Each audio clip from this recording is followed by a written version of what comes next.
Jai Hind everyone, good evening. I am Major Abhinandan Singh, a veteran of the Indian Army, and I qualified UPSC Civil Services Examination 2022. And today we are here to discuss how to prepare for the personality test of the Civil Services Examination, what are the various facets that go into the preparation for a personality test, that is the interview of civil services. And I would like to tell you that in the last interview in 2022, I got about 184 marks in the personality test, and I have an experience of having qualified 2 SSBs in both the Air Force and the Indian Army. I was qualified, I was selected for both the Indian Air Force and the Indian Army, and after having served around about a decade in the Indian Army, I cleared the civil services in 2022 with an all India rank of 749. So today we will restrict our discussions to how do we prepare for the personality test and what are the various topics or what are the various issues that we need to keep in mind before we start the preparation. First of all, congratulations to all those who have cleared the mains and are preparing for the interviews, which are starting just in a few days' time, that is on 2nd of January 2024. So at the outset, the first thing that we need to keep in mind that interview or the personality test is not a one-on-one questionnaire. It is a holistic understanding and holistic judgment of your overall personality. How do you respond to challenges? How do you respond when you are put under stress? How do you cope up with stressful situations? And how easily and comfortably you can articulate your vision, your answers, your strategies. All those things are part of the personality test. All those things will be tested under the various domains of the personality test. So let's cover all the sections one by one.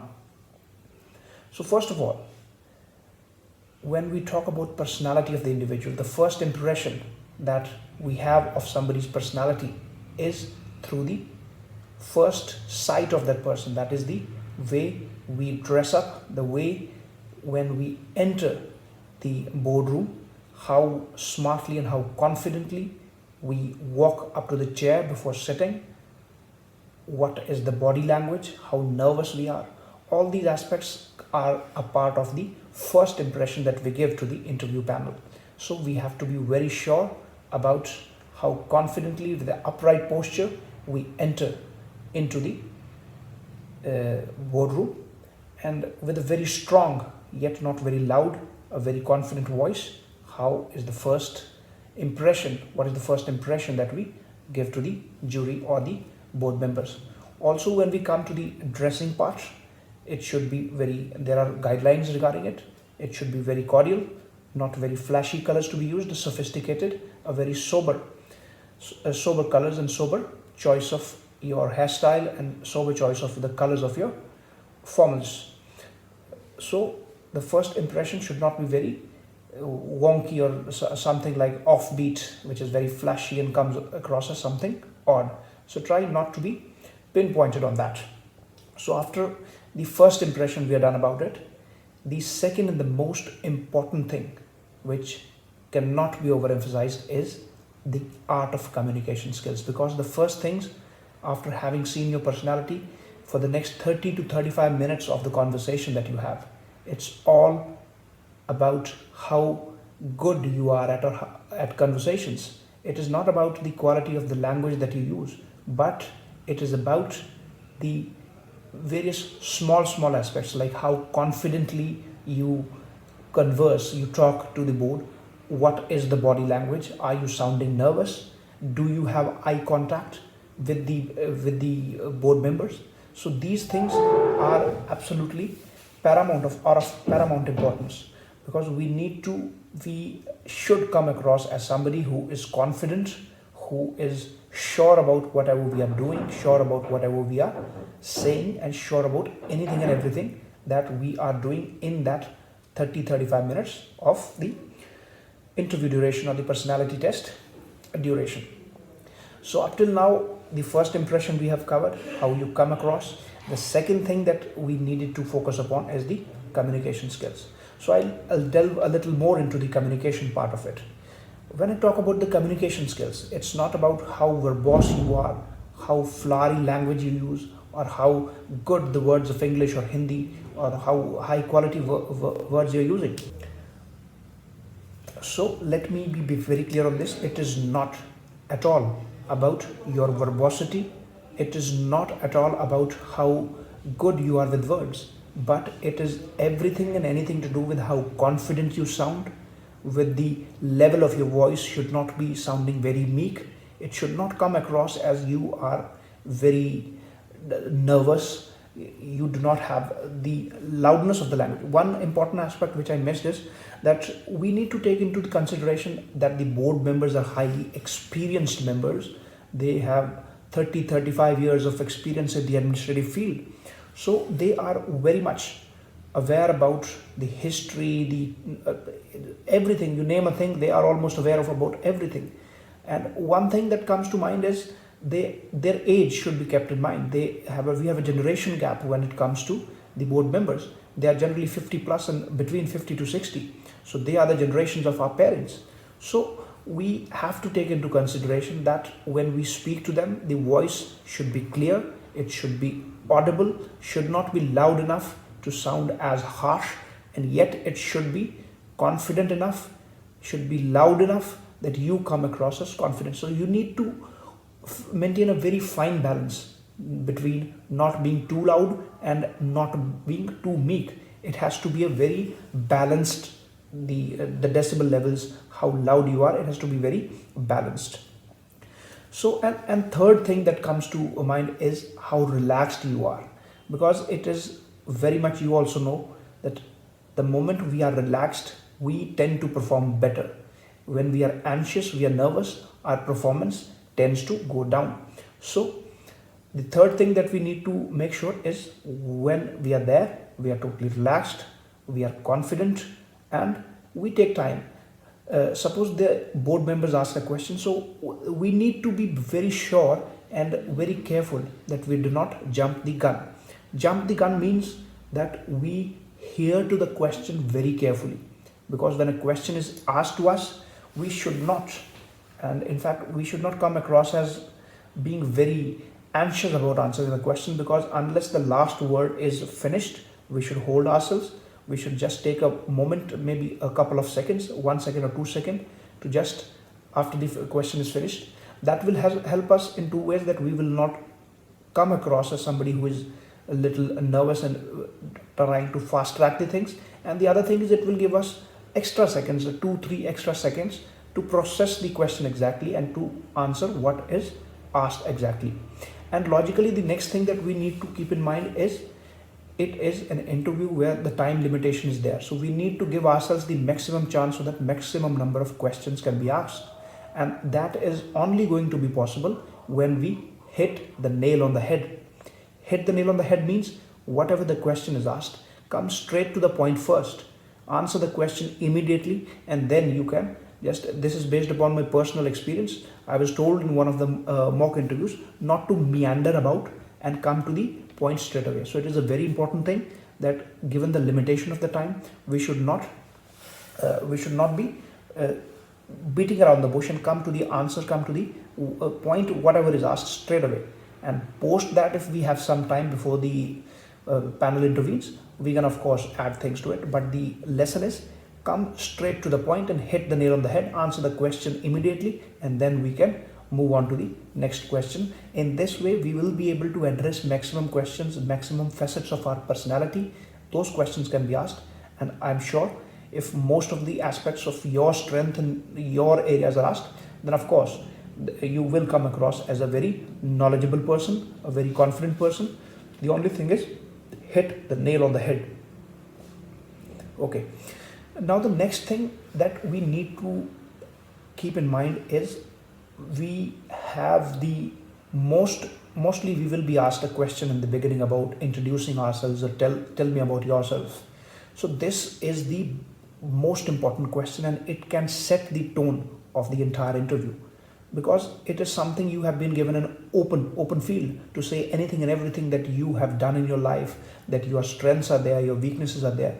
So use this introductory phrase as a very important tool to make an impact, because as they say, first impression is the last impression.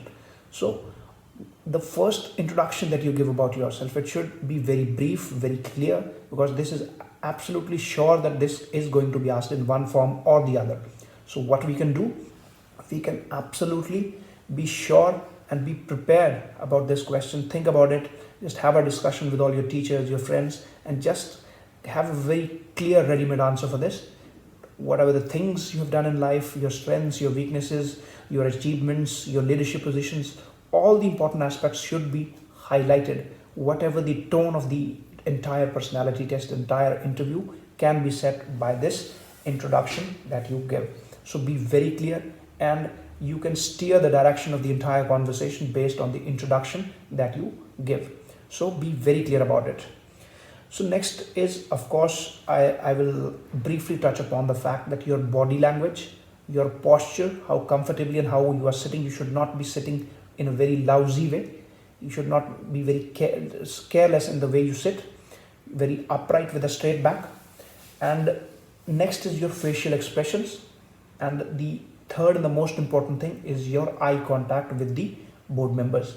The jury, the particular board member who's asking you a question, you should be looking straight into the eye of the board member. That will tell them that you are confident and not shy. You come across as a very confident young citizen of this great country. So body language, eye contact, all these are very important aspects of the entire thing. So communication skills we have covered, the body language we have covered, we have spoken about the introductory thing that you tell about yourself. Now next thing, which is very much related, is the most important, I feel, because it is about knowing yourself. When I talk about knowing yourself, what I mean is you should be very much thorough with what are your strengths, what are your weaknesses, and of course this will help you to know what are the areas in which you could be a little vulnerable. So how to know about yourself? Of course, self-introspection. Talk to yourself, speak to yourself, and be very honest when you speak to yourself. When you introspect your personality, be very honest. And in addition to introspection, talking to yourself, I would recommend talk to your good friends, talk to your family members, talk to your parents, talk to your siblings, talk to your teachers, and be very ruthless when it comes to them and request them that I want a fair judgment about what are the positive aspects of my personality, what are the negative aspects, so that the aim is to improve upon as an individual. It will not just help you in the interview, it will also help you in life in general. So the first step towards self-improvement can only be done when we accept something that is a flaw in the personality, and we can accept only when we know. So if you don't know it yourself, definitely take the help of the inner circle that you have, the close friends and family that you have, but this will help you immensely in improving upon as a personality, because as they say, the officers are not made after the interview or after clearing the examination. You already are on the journey. You first become something, capable of something, and then you achieve that. So life will first prepare you for something, and then life will give it to you. So my advice is prepare yourself well in advance so that when the time comes, you are not found wanting. So just be very sure what are the strengths, what are the weaknesses, so that if at all some personal questions are asked, you can be very much ready when it comes to all those things. And one more thing is about honesty. Be honest in the entire journey, even while studying, and particularly when it comes to the personality test. Honesty is the most important aspect, because it somehow tells the board members about your integrity towards your service, to the commitment, towards your commitment to the country and the goals that the civil services very proudly and very fondly cherishes. So you should not come across as somebody who is a dishonest individual, because that will have a very negative impact on the overall personality assessment that the board will be doing. So there will be questions that you do not know. There will be questions where you might sound a little shaky, but be very sure that not to try to bluff the board members on something. If you have not done anything, accept that this is not done, accept that I do not know the answer to this particular question. There is nothing wrong in saying no. In fact, another point that I would like to highlight is the ability to say, sir, I do not know, I'm sorry, I do not know the answer to this. This is the most important aspect, the most important mark of a great leader. And you are supposed to become one once you go on the other side of the selection. So to understand the importance of the ability to say no, the power to say no, there is no better example than to cover the Sam Manekshaw. The recently movie has also been released, so you might have seen, or if you're not aware, Sam Manekshaw, the first field marshal of the Indian Army, the first field marshal, he said no to the Prime Minister. Can you imagine saying no to the Prime Minister of the country? But that was required, and that is what helped in the liberation war of 1971 in the formation of Bangladesh. So not to go deeper into that, but just to draw the importance of saying no, the power of no. So just understand that if you say no to a particular question, it will not have a negative impact. Yes, we should not be saying no to a lot of questions because that would reflect poorly on the knowledge base. But if there are certain questions, a couple of 2-3 questions which you do not have idea of, or you are vaguely aware about that, then there is no harm in saying no. So this was about the basics. Now what are the preparation that goes into it? The first thing, the most important thing that we need to be very careful about and be thorough about are the current events. How do we read the current affairs? That is the most important thing. You can read a couple of newspapers. In fact, even one would be good, but be very regular in that so that you have a basic idea of the most important topics that have been there for the last 6 months or maybe for last 1 year, so that at least you have something to add to the conversation when those particular topics surface in the conversation. Because at the end of the day, it is to be expected out of a civil servant or somebody who is an aspirant having qualified the means that you are having at least a basic understanding of the various socio-political issues, where geopolitical issues or current issues that are presently in news. So be very thorough about the newspapers. Just read it every day, understand it, and try to build a perspective. Try to internalize it. That is the only way. You cannot cram it. It is only to be internalized. Just read different perspectives so that over a period of time you are ready with your own perspective based on the information that you have fed yourself. So read newspaper. That is the most important thing. Do not overburden yourself with a lot of information, but just be very sure about the basic information. Okay. Next is the subject domain. That is the optional domain. Here we have a couple of logical questions coming out of your detailed application form. The first and the foremost is, what is the optional subject that you have chosen? And the related thing is, was it the same subject in your graduation? So if it is the same as graduation, then obviously there's likelihood of your being asked a lot of questions on the optional part also. But other than that, there is one question if you have a different subject in optional and a different in the graduation. Like in my case, my optional was philosophy, but I had graduation. In the graduation, I had a technical subject. I am a bachelor's in electronics and communications. So there was a disparity between the two. So the logical question is, why did you change? So when you answer this question, you have to be very based on logical arguments, plus you have to sound practical, and also you should be able to convince them that the reason you have chosen the optional was a good one and not just based on certain irrelevant facts. So the facts should be relevant, so you should be able to convince them that your reason was good enough. So if you ask me that would I defend or how did I answer the question, for me, since I was in the army, the time was never a luxury. I always had limitations of time. So I would have wanted an optional where I would not have to spend a lot of time and could spare certain other time for general studies, GS study. So I chose an optional in philosophy for 2 reasons. One, I had a certain inclination towards philosophy because there were philosophical questions which we generally ponder about. What is God? What is the reality? So all these questions come naturally to a human mind. And the second thing is, when I saw the syllabus, it was a very concise syllabus which I felt I could cover in a limited span of time, limited period of time, which I always did not have the luxury of being in the army.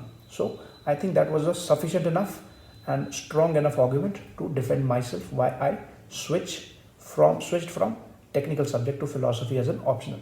And then of course you would be asked questions regarding your optional. In my case philosophy, in your case it can be anything else, but be very thorough about the optional, understand all the details and major topics that could be understand.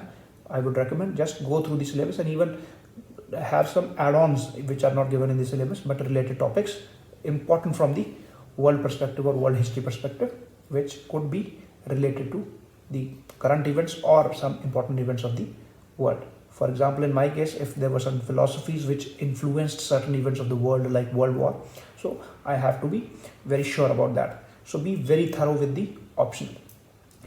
So now let us shift our focus to the detailed application form, because detailed application form, that is the DAF, is the blueprint which will definitely steer the conversation, steer the route of your interview towards a particular direction.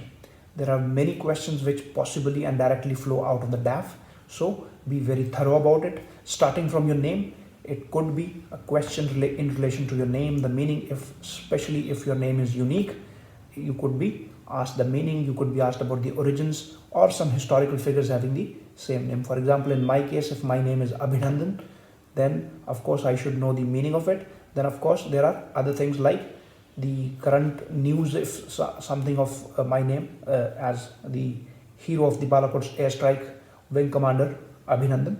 So I could relate to that, or maybe something historical like Abhinandan also happens to be the name of one of the Tirthankaras of the Jainism. So I have to be careful, and you can understand that if there is certain historical linkages to your name or certain etymological origins, then you can be just sure about that this is what I need to cover.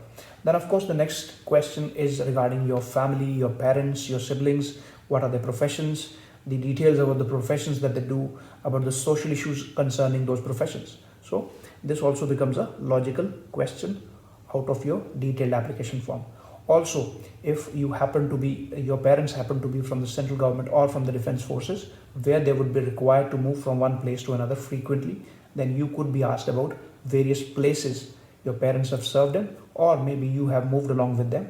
Questions pertaining to those states, especially with respect to the current context, could be asked, or maybe with respect to their population, their GDP. So little knowledge you should always have about these questions, because these logically flow out of your detailed application form. Then next is for working professionals.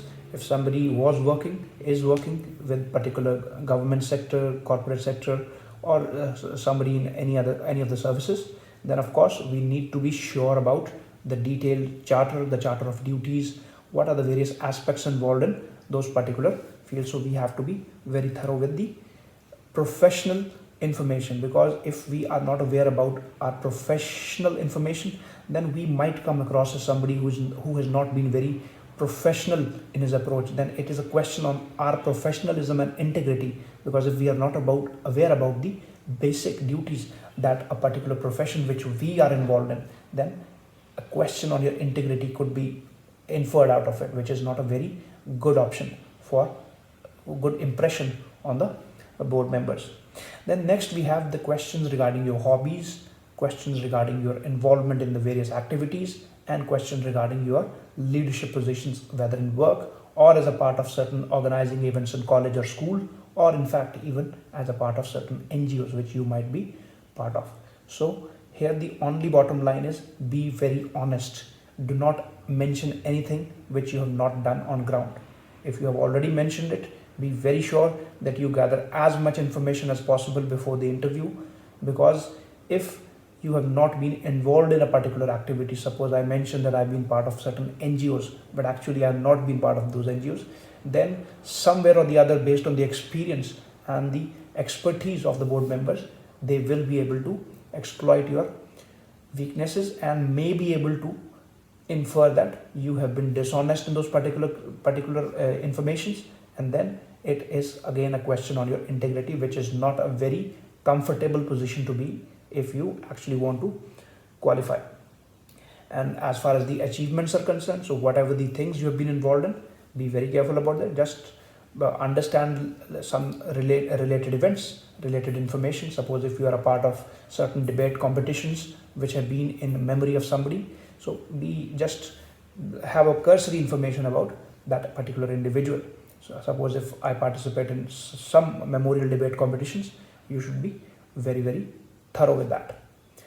Finally, after having seen the various information that is already given in the detailed application form, there are certain things like impromptu, certain situations may be painted to you, and it might be seen that how you react to certain situations, how you respond to stress situations. So they may give you a certain situation. For example, you are the district magistrate in a particular field and certain riot has happened and there is a political involvement. There is a pressure from the political bosses to do a particular thing which is against the constitution ethos. So such questions, just like similar to what you have written in the ethics paper, could be asked, and it is just to see how you respond and whether you are able to, whether your sense of judgment prevails even in the situations of stress. So these were the major things that I think could be a part of the interview, your personality test. Barring this, there is no limitation, but still the basic area of preparation that we could do, I have tried to generally cover it. Still, to just give you a little more perspective, I would now tell you about a few questions that were asked to me in my interview in 2022, in which I scored 184 marks in the personality test. So one of the questions, it is an opinion question. I was asked about my opinion regarding the fact that these days we are seeing a lot of changes in the places in the names of certain places. So what is my take on this? That was the question. So I responded I thought about it, and then I responded to the jury, to the panel, that sir, according to me, the changes in the names of the places is an issue which is more of a political in nature. But from our point of view, what needs to be done is, rather than focusing on that, our aim is to teach the kids, the students, the correct way of understanding and knowing and teaching and learning history. If we can teach them how to draw right lessons from history, that should be the aim. And in fact, my personal opinion is, if there is certain negative element in the history, we need to read that so that we derive the right lessons out of it. If we totally eradicate the negative elements from history, how are we going to learn? Because learning is as much from the positive aspects as much it is from the negative aspects. So we need to maintain a balance, but at the same time, we need to teach our students how to correctly read the history.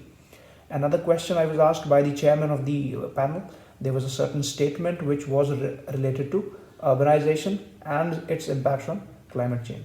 So I could answer the question related to the present COP dialogues in Glasgow and other events which were to follow. So you have to show a little presence of mind and answer the questions. And another question final question which I would share with you is regarding, I was asked about the Chicken Neck border. For those of you who are not aware, I belong to a beautiful town called Aknoor, which is a border town in Jammu and Kashmir. And the border, there's a specific shape of a particular border which is in the form of the chicken's neck. So I was asked, where is that? Since I belong to that place, plus I have served physically in the army in that particular region, so I could easily answer and locate. In fact, I could add a perspective that even the northeastern side, we have the Siliguri corridor, which is again called the chicken neck corridor because of the size and the shape, and of course because of the vulnerability that it poses to us as a strategic area from the defense perspective, given the Chinese incursions and Chinese dominant plans. So such questions can always be asked. Our point and our preparation should be to cover as much as areas as possible and be very confident. My best wishes to you, and I'm sure you are going to do very well in the personality test. And if any doubts regarding any of the elements of the preparation, please do let me know. I would be happy to help you. Please mention in the comment section if there is anything that you want me to cover, and I would be happily covering that. Thank you so much. Have a very good time. Jai Hind. All the best.